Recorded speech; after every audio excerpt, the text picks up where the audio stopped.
Well, it is 2 minutes past the top of the hour. I guess we could go ahead and get started.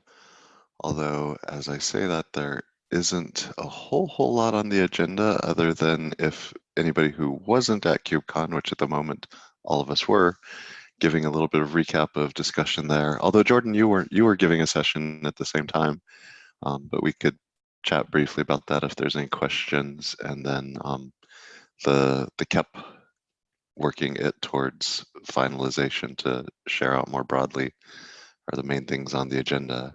Anything else you want to talk about? I didn't have anything else for today. Yeah, no, I'm just dialed in the principle of let's finish the cap and actually put it up. Yep. Totally. So a bit before KubeCon, we were working towards getting it into a more shareable state, reviewable state. There were a couple of things that we had hashed back and forth around the details. Just pulling it up right now.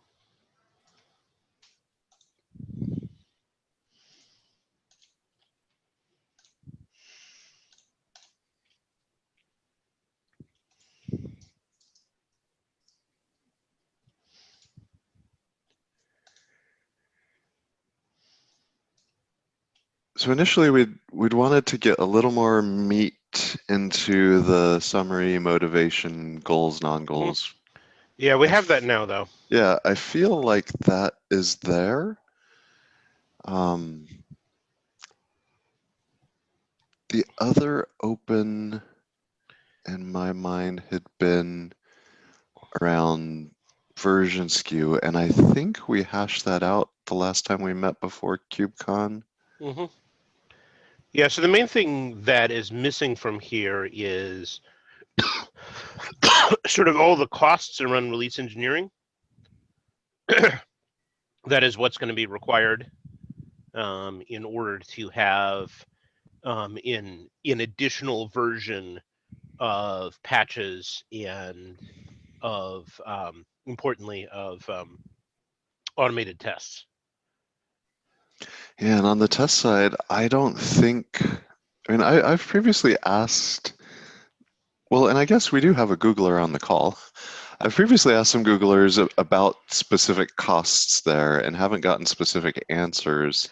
I mean, I think the answer is let's just turn it over to the release engineering team. They can provide us with those answers. They can't, though. They can't, though. Okay. No. How much does Google spend on the Kubernetes project? Got it.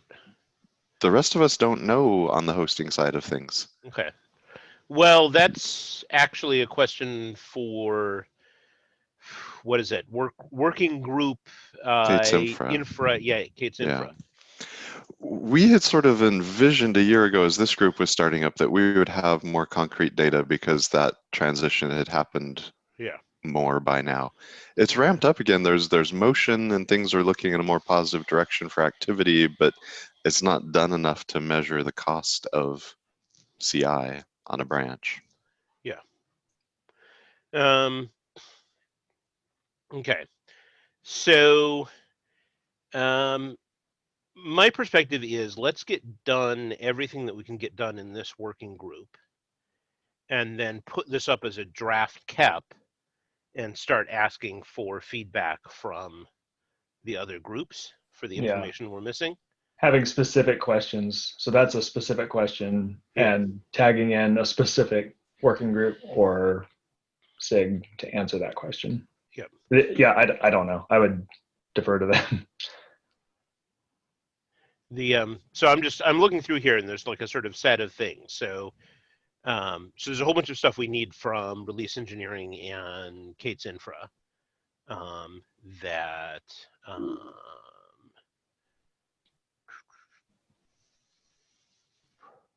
okay. Oh, we need feedback from a lot of other SIGs. Yeah. So we're really getting to the point where it needs to get up. Yeah, I think that's the main question. Are we at a sufficient level to go take it to other SIG meetings and discuss? Okay. Yeah, there's a few things we can fill in. So the test plan is sort of obvious from what we want to do. So we need to fill that in. I can go ahead and fill that in because I feel like it is obvious, right? It's just we're taking a bunch of tests we already run and we're elongating them to another release. Then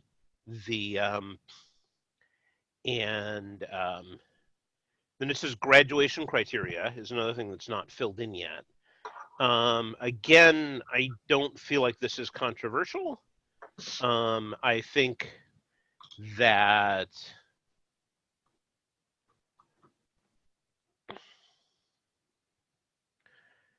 it's a case of, hey, if we have the checklist of all the things, then we have 1 year support. I guess the only question is, do we think we can be ambitious and say, hey, if this KEP is accepted, version 118 will have, a year of support because we'll have done this checklist by then.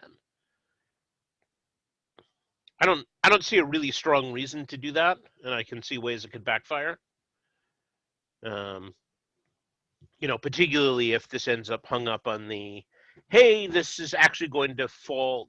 This is going to get hung up on the, we need to migrate this out of Google's hands first, in which case we have no control over the timeline. I mean, I think that's a reasonable starting point. Like it's better to have a goal and then discuss why that goal can't be achieved and what the specific blockers are. But so, I mean, starting with the release under development means that we aren't interrupting any development for this release. Like nobody's feature rollout plans or SKU whatever is impacted this release. It would impact future releases plans, which is reasonable if we reach agreement with all the stakeholders.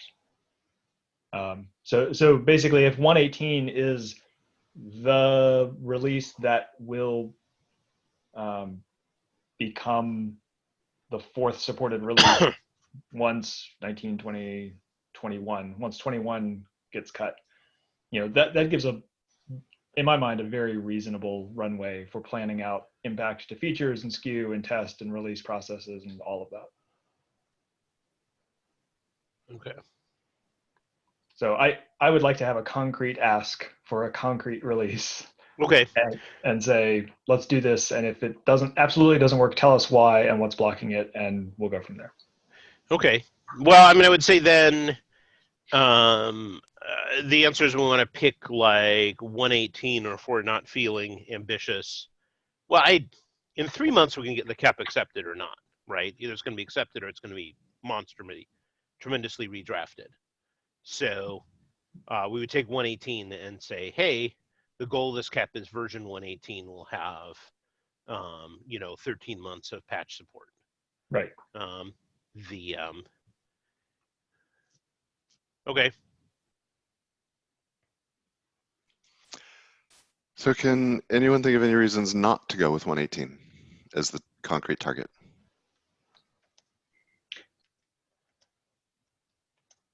That seems to me to be both achievable and kind of a good balance between being aggressive and being realistic.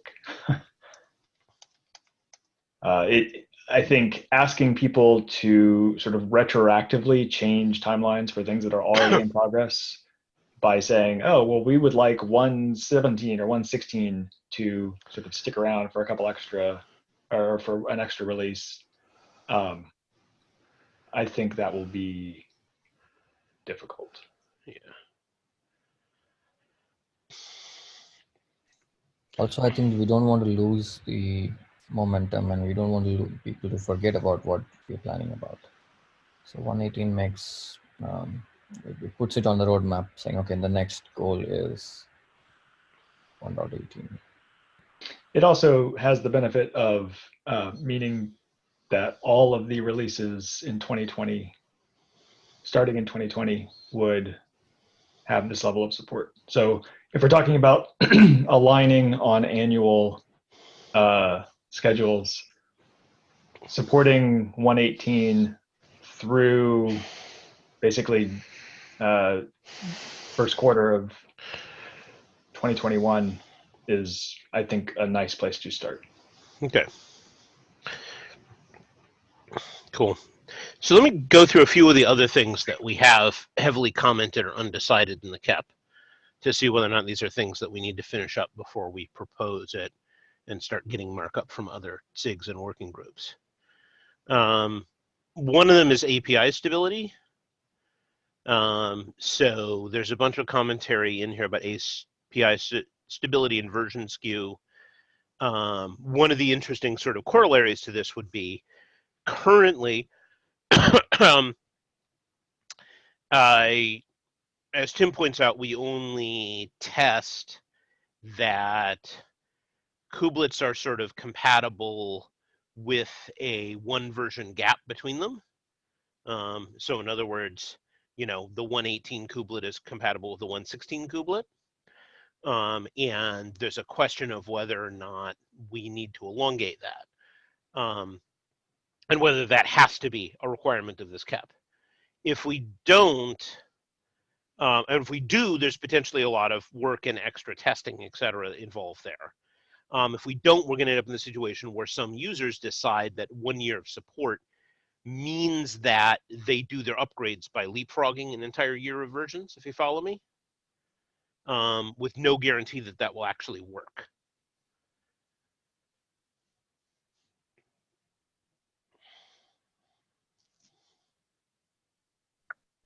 Yeah, so I think we talked about this a couple, like 1 meeting ago or 2 meetings ago.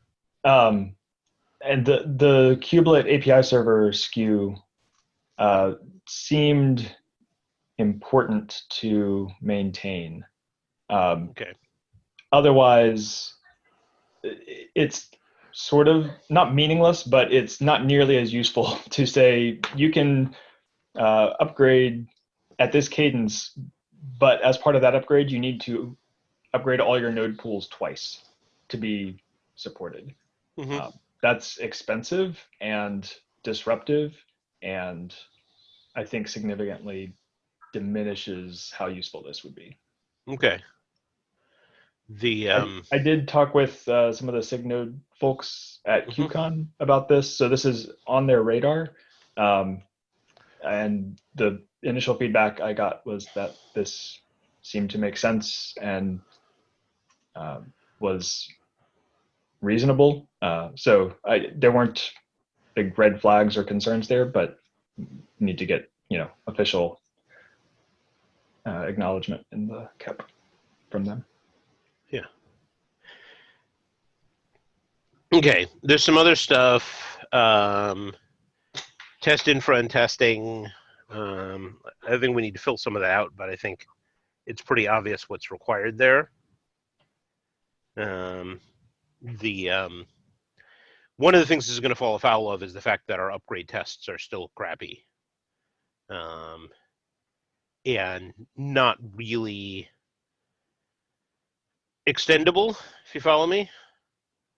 That if we get into, hey, we really need upgrade tests that actually test skipping 2 versions for the upgrade and see what happens.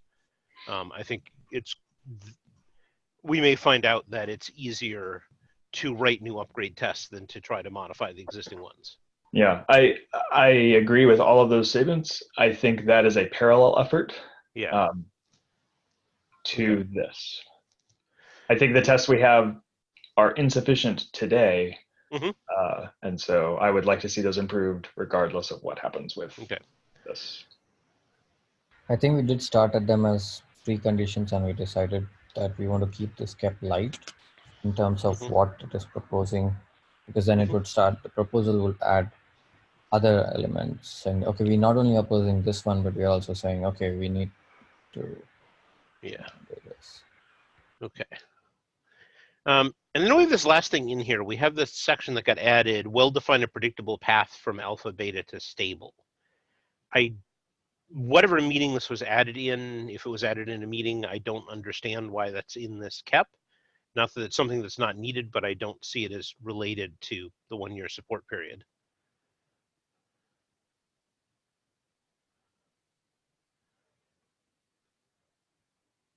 I think some of the questions were what was supportability with respect to alpha, beta. So do you support an alpha, how does this affect, say, an alpha release, alpha feature, and how does it affect a beta feature? And then we also looked at from supportability perspective, hey, if a feature stays in alpha for longer, so say 2 years, or beta for 3 years, and is there a predictability that a release that was released in January and then we say 1 year support, how does that beta feature change affect something that was in support period of 1 year? So there needs to be some kind of predictability of, if you choose something as alpha, will it go into release by the time in an unsupported next upgrade, or how is it going to be? So I mean, the clarity of this needs to be there. So it's not about define. It's not about. There's not. I think the comment was added to just provide a well-defined predictable path. okay. The linked the deprecation policy document Yep. is so I just added that, is the most clear description of what you can expect from alpha level and beta level things. So like most of the policies that are currently expressed in terms of releases, we would look at that document and say, like, which of the things in this document are derived from the currently supported number of releases and should be adjusted. But as written today, an alpha feature or API is not guaranteed to exist in the next release. So that's pretty clear today. I wouldn't expect that to change. Yeah, I mean, the only thing I could imagine changing with 1 year releases is that we might be a little bit slower to remove beta APIs, if you follow me. That is, we might want to leave it possible that the beta API would continue working over 1 year for things that advance quickly.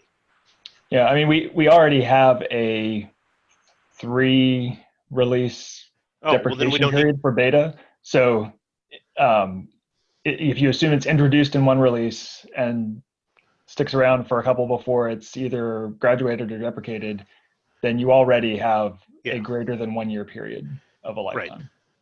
Yeah, I mean, the only time we would have a problem is the theoretical super fast moving feature that went from alpha to beta to GA in 3 successive releases. I don't know. But even that, if it goes to beta in Q1, goes to GA in Q2, and beta is deprecated and lives for 3 more releases, you've already extended past a year. Okay. Yeah. Anyway, I kind of feel like that information belongs under where we're already talking about the deprecation policy in API stability, and that this predictable path from alpha, beta to stable, well, something the project could use overall, doesn't belong in this cap. Yeah, that's not really a goal or a change in this cap. This is more like reference material for what are our policies around APIs. Here they are. Yeah. How would these be affected, if at all, by this proposal? Yep. And the main one I can think of is that the timelines for deprecating stable APIs might need to be extended by 1 release. If the current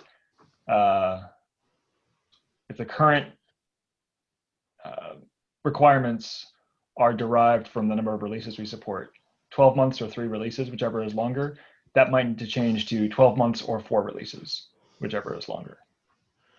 Yeah. So. Okay. But I mean, if 12 months or 4 releases, it's a change in policy technically, but practically it doesn't have any effect. So a question. So if I had a release, say release X, and we declared that the API which is stable is going to be deprecated, that means that in 4 releases that deprecation will stand, right? Or is it going to get deprecated in the next release? Well, how does that work? Say that again. I'm not sure I caught the. So say in the January 1.18 release, we announced that an API is going to be deprecated, a stable API. Okay. So will in December release, it would be available still because that API was in the support, or does the deprecation policy then overrule the support policy of 1 year? So if it's announced deprecated in... How long does the deprecation period live? From when it's deprecated, 12 months. So that would be 4 releases currently. Okay. So if we deprecate it in 1.18, then we still have to support it in 1.18, 1.19, 1.20, and 1.21. And then it could be removed. Okay. To satisfy the 12-month requirement. Okay. Yeah, so I would I think I agree with what you said, Josh. Linking to these as these are our current policies around deprecation and API removal, and here is the specific change that would be required because of this cap. And I think the primary one would be the GA requirements going to 12 months or 4 releases. That's based on my initial reading. That's the change. That would be.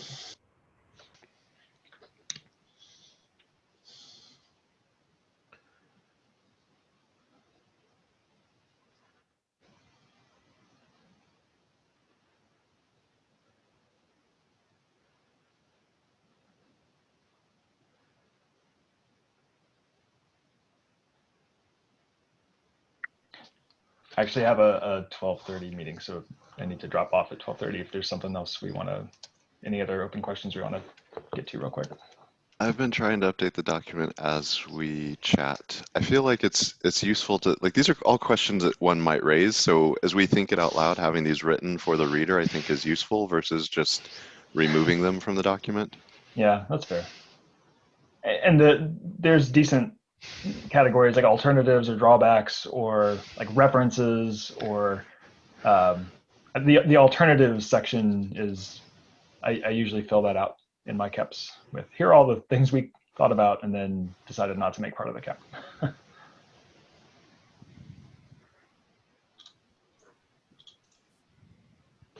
It's also helpful if there are things like things we consider valuable but orthogonal, putting that in the alternative section, saying here were other things we thought about, here were thoughts we had about them, and here's why they don't need to be part of this, either because they're orthogonal or because what we're talking about in this cap doesn't block or make more difficult some of those things. They can be done independently.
Did I lose sound here?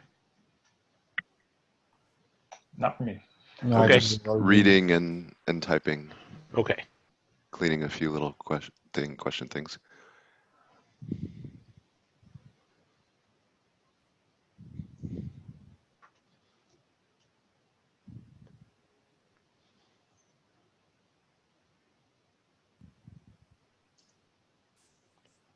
Just to put this in 2 weeks' time, we will be around Christmas. Do we want to have a meeting then? Oh, almost certainly not. Yeah, I'm assuming we'll cancel through the new year. I've written a note to myself to cancel through the remainder of December and then double check that. So one of there was a question at KubeCon, should we continue for another period into 2020 versus we said we'd initially time limit ourselves and evaluate at the end of 2019. The group consensus at KubeCon was that we should continue, drive this KEP to completion, and do another survey also and decide if there's other needs here, or if we wrap up then kind of maybe mid 2020 or something like that. Yeah, I think getting this open, especially if we're targeting like 118 to set in motion, to get the direction accepted and set in motion the plans, and then reassess. That makes sense to me.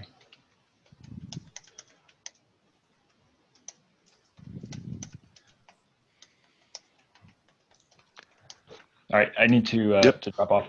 So. Have a great day. See you in the new year. Right. Okay, so let's get the rest of that cleaned up. Yeah, and then, we can kind of scrub through that right now.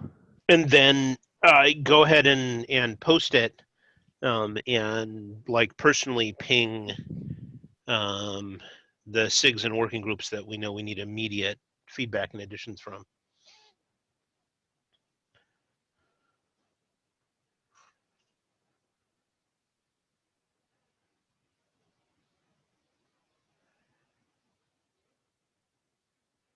Okay. See everybody in Slack? Sounds good. Do we want to time box that? Like, do we want to try and finish scrubbing this in the next day or two and get it mailed out for just like people can read it over the holidays? Yeah, I would like to get it up this week, because if it's not up by this Friday, nobody's going to read it before January. I'm down with that. Okay. All right. See you on Slack towards that goal then. Yep. Have a good day.